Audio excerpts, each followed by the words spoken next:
Hello everyone, আসসালামু আলাইকুম সবাইকে। কেমন আছেন সবাই?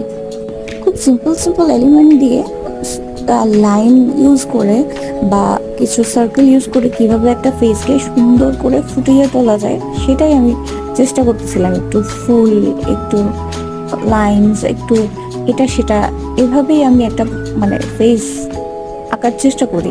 অবশ্য জিনিসগুলো আমি কখনো প্ল্যান করে করি না, যখন পেন্সিল হাতে আসে তখন জিনিসগুলো আঁকতে আঁকতেই হয়ে যায়। কোনো কিছু আমি মেজারমেন্ট নিয়ে বা কোনো কিছু মানে আগের থেকে ডিসাইড করে কিছুই আমি আমার পেন্টিংগুলোতে করি না। জিনিসগুলো আমি আসলে কখনো হাতে কলমে শিখি নাই। তো যখন যেটা যেভাবেই আমার মনে হয় যে দেওয়া উচিত সেভাবে চলে আসে। খুব সম্ভবত আমি এই কাজটা শুরু করেছিলাম বিভিন্ন শেপে কিভাবে ফেস আঁকা যায় এই জিনিসটা আমি প্র্যাকটিস করার জন্য এই জিনিসগুলো এঁকেছিলাম, কিন্তু এই জিনিসগুলো আমি কমপ্লিট করতে পারি নাই।